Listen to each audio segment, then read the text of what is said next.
আলাম ইয়ানি লিল্লাযীনা আমানু আন তাখশা কুলুবুহুম লিযিকরিল্লাহ। আল্লাহ বলে, আমার ইমানদার বান্দা, আমি আল্লাহর ভয়ে, আমার স্মরণে, আমার জিকিরে, আমার গোলামির জন্যে তুমি বান্দা মোমেন দিলটা নরম হওয়ার সময় ইমানদার আজও কি হয়নি? 30 বছর ধরে সুদ খাচ্ছেন, হায় বাবা ছেড়ে দেওয়ার টাইম আজও কি হয়নি? 60 বছর ধরে বিড়ি সিগারেট খান, আহা আল্লাহর বান্দা আজও কি ছেড়ে দেওয়ার টাইম হয়নি? আজকে 30 বছর ধরে দাড়ি কাটছেন, প্রতিদিন আল্লাহর নাফরমানি করছেন, আহা বন্ধু আজও কি সময় হয়নি? খোদার 365 দিন কোনদিন তুমি ফজরের নামাজ পড়লা না যুবক? তাইলে আর কোনদিন কি তোমার নামাজের সময় হবে না? তুমি কি আর ভোরের সূর্য দেখবা না? তুমি কি আর ভোরের আলো দেখবা না? তুমি কি ফজরের সেজদা দিবা না? তুমি কি ভোরবেলা তোমার মনিবের গোলামি করবা না? আহা হায় হায়।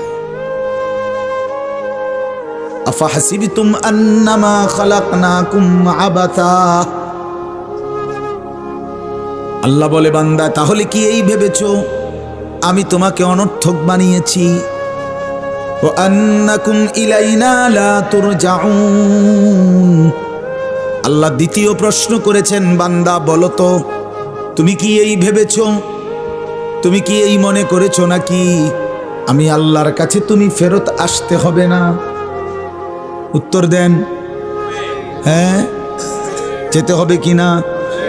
হাসলেও মরতে হবে, কাঁদলেও বন্ধু মরতে হবে, সুখের সাগরে ভাসলেও মরে যাবে, দুঃখের পাহাড়ে পড়ে গেলেও মরে যাবে।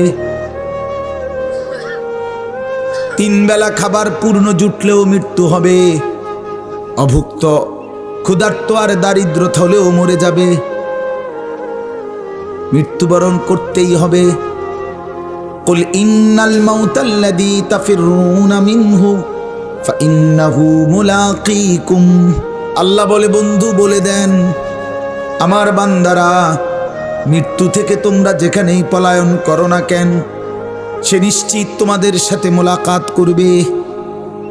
ফাইন্নাহু মুলাকীকুম সুম্মা তুরাদ্দুনা ইলা আলিমিল গায়বি ওয়াশ শাহাদা। অতঃপর আল্লাহ বলেন, সবাইকে মৃত্যুর মাধ্যমে প্রকাশ্য এবং গোপন সব কিছু জাননেওয়ালা সত্তা মহান আল্লাহর নিকটেই ফেরত নেওয়া হবে। হবে কিনা? ইলা রাব্বিকা মুনতাহাহা। আল্লাহ বলে, তোমার রবের কাছেই তোমার শেষ ঠিকানা। ইলাইহিল মাসির, তার কাছেই প্রত্যাবর্তন। ইলাইহি তুরজাউন, তার কাছেই ফেরত যাবে। ইলাইহি তুহশারুন, তার কাছেই একত্রিত হবে। বারবার আছে কোরআনে, বারবার বারবার এই কথাটা বারবার আল্লাহ বলছে, এই বান্দা ফিরতেই হবে, ফিরতেই হবে, ফিরতেই হবে। এই বান্দা, আমি ঘুড়ির সুতা ছাড়ছি, আমি রব্বুল আলামিন নাটাই ছাড়ি নাই, সুতা ছাড়ছি, সুতা, নাটাই না, নাটাই আমার হাতে। 60 বছরের সুতা ছেড়ে দিছি, 70 বছরের সুতা ছেড়ে দিছি, 90 বছরের সুতা ছেড়েছি, কিন্তু নাটাই আমার হাতে। ঠিক মুহূর্তে আমি মালাকুল মউত পাঠিয়ে 1 সেকেন্ডেই আমার ঘুড়ি আমার কাছে নিয়ে আসবো। মা তাসবিকু মিন উম্মাতিন আজালাহা ওয়া মা ইস্তাখিরুন। আল্লাহ বলে, কোন জাতি গোষ্ঠী মৃত্যুর সময় 1 সেকেন্ড আগাইতেও পারবে না, পিছাইতেও পারবে না। পারবে কি? ওয়ালান ইউআখিরাল্লাহু নাফসান ইযা জাআ আজালুহা। আল্লাহ বলে, মৃত্যুর সময় যখন এসেই পড়ে তখন কাউকে আর 1 সেকেন্ডের জন্য সুযোগ দেয়া হবে না। ইন্না আজালাল্লাহি ইযা জাআ লা ইউআখার, দেরি করা হবে। চলেন বন্ধু, চলেন বাপ, ভাবতে শিখি, ভাবতে শিখি।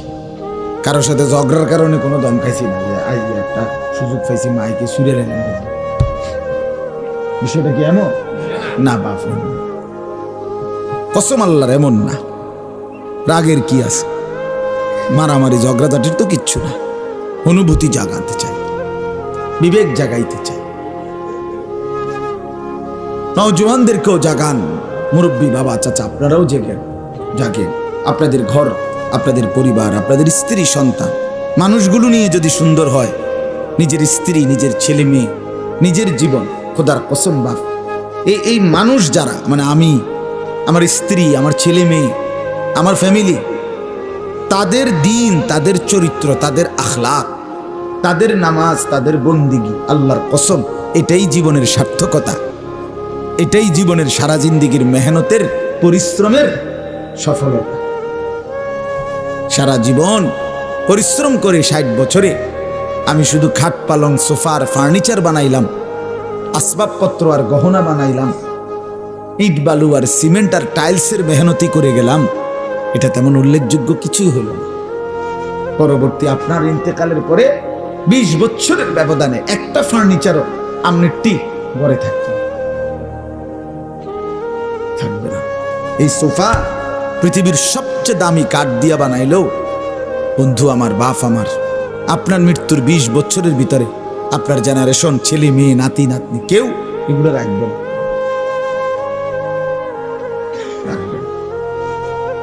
বলবে এগুলো এখন আর চলে না, এই ডিজাইনে ওনার চলে না, ফেলাও এগুলো।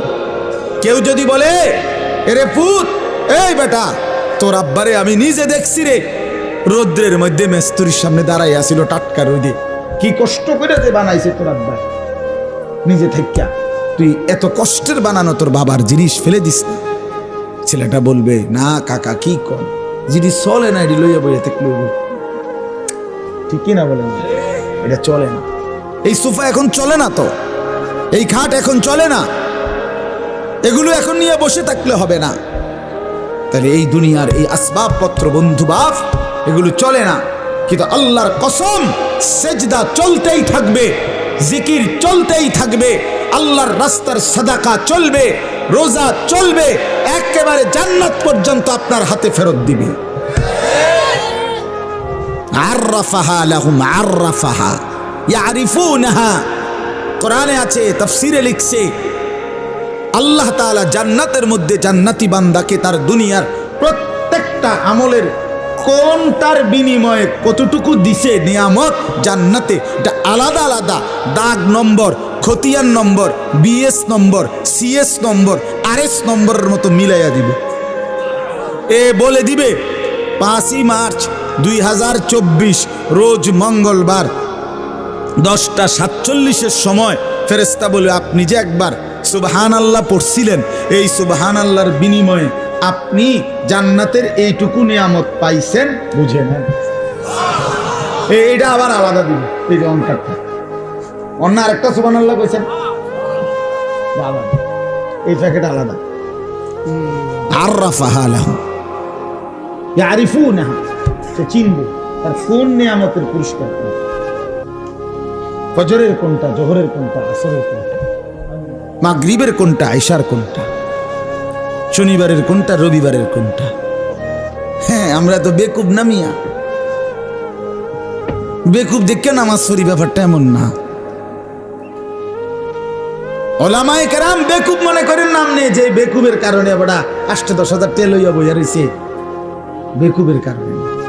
সিটারি কেমনে করণ লাগে এটা সবাই বুঝে, বাটপারি কেমনে করতে হয় এটা না বুঝার কি আছে, আরেক সিটারের লগে সপ্তাহখানিক থাকলেই তো এটা বুঝন যায়, না বুঝার কি আছে, কি হুজুর কন না।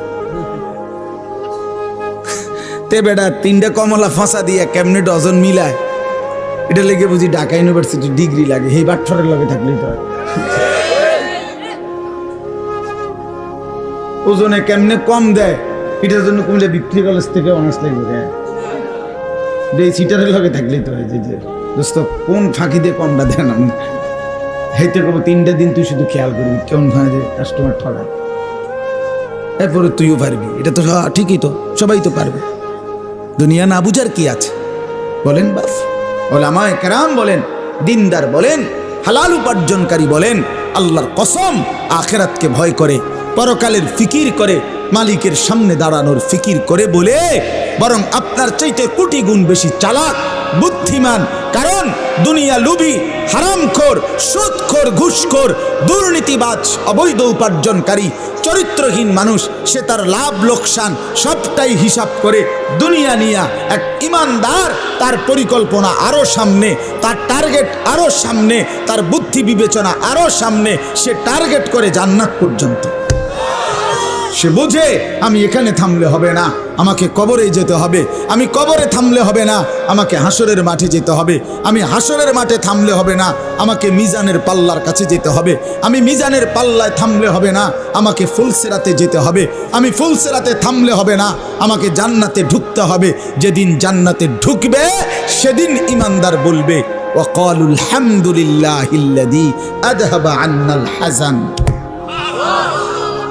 ইন্না রাব্বানা লাগাফুরুন শাকুর।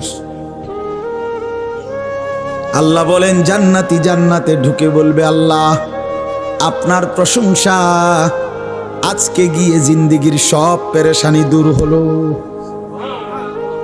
ওয়াকালুল হামদুলিল্লাহিল্লাযী আযহাবা আন্নাল হাযান, চিন্তা সব দূর হয়ে গেল। قالوا الحمد لله الذي صدقنا وعده وأورثنا الأرض نتبوأ من الجنة سبحان الله حيث نشاء। তৃপ্ত হবে সেদিন, জান্নাতে যাবে দিন। এজন্য টার্গেট তো জিন্দেগির, জীবনের টার্গেট তো ওই পর্যন্ত। বাপ, এখানে থেমে গেলে হবে না। যুবক ভাই, এখানে থামলে হবে না। শুধু এই নারীর পিছনে শেষ হলে হবে না বন্ধু, তোমাকে আরো সামনে যেতে হবে। শুধু এক নারী, এক মোবাইল, এক ছবি, এক নর্তকী, আল্লাহর কসম বন্ধু, এখানেই তোমার শেষ না, আরো যেতে হবে তোমাকে। তুমি চাইলেও যেতে হবে, না চাইলেও যেতে হবে। হাসরের ময়দানে তুমি দাঁড়াইতেই হবে, ফুলসিরাত তোমাকে পার হইতে হবে। তুমি না চাইলে ফেরেশতা তোমার ধাক্কাইয়া সামনে নেবে, যা বেটা, ধাক্কাইতে ধাক্কাইতে নেবে, জাহান্নামে ছুঁড়ে মারবে। ইয়াসলাহা মাদমুমান মাদহুরা, কোরআনে আল্লাহ বলছে জাহান্নামীকে বেইজ্জতি করে, লাঞ্ছিত করে, অপদস্থ করে এরপরে ধাক্কা দিতে দিতে জাহান্নামের দিকে ঠেলে নেওয়া হবে। কোরআনুল কারীমে আছে, ওয়ায়ুহশারু আদাউল্লাহি ইলান নার ফাহুম ইউজাউন। এই শব্দের দুই অর্থ। এক অর্থ এটাও যে জাহান্নামীদেরকে আল্লাহ বলেন ধাক্কা দিতে দিতে, লাথি দিতে দিতে জাহান্নামের দিকে ফেরেশতারা নেবে। জাহান্নামী বলবে, দোস্ত ভদ্রচিত ভাবে হাঁটাইয়া নাও, লাথি উষ্টা দাও কা জামু, তো আমি জাহান্নামেই জামু, কিন্তু এরকম শুরু করে লাগে। ফেরেশতা বলবে, দোস্ত সিস্টেমে লাথি হাঁটাইয়া নাও, সিস্টেম নেই। সিস্টেম না থাকলে আমি করতে না। সিস্টেম অনেক অনেক আপনার ফাস্ট ফুডের দোকান, ওই যে এখানে বার্গার বুর্গার বেছে, এগুলো আছে না, ফাস্ট ফুডের জিনিস, এর মধ্যে কোনো টুলে নাই, বই নেই, সিস্টেমে খারাই। এখন অনেক আপনি শহরে দেখি কোনো বসার কিছু নেই, সিস্টেমে হলাম না দাঁড়াইয়া খেতে। আমি একবার বাংলাদেশের একটা 5 স্টার হোটেলে গেছিলাম, একবার জীবনে। আমার বিশেষ একটা আলেমদের সেমিনার হয়েছিল এখানে। পরে ওই 5 স্টার হোটেলে গিয়ে খানার টাইমে, খানার জন্য গেছি, যেখানে বড় রুম, ওইখানে কইলো যে খানা কো, আমি কইলাম টেবিল কই, কো সাইডে দিয়ে শুধু কত দিয়ে ফুল আছে, আরে এরকম লম্বা, আর ওইখানে যেখানে তারা খানা রেডি করে রাখছে, ওখান থেকে গিয়া দাঁড়াইয়া কই তুইব, ওখানে তারা দিলে ওই থেকে নিজে হাতে করে আইন না, তারপরে এনে স্টাইল আমার সোজা আমি কান্দে করে আনতে। তাহলে এই জন্য বললাম, সিস্টেমে লাথি, সিস্টেমে ধাক্কা। আল্লাহ আমাদেরকে মাফ করে।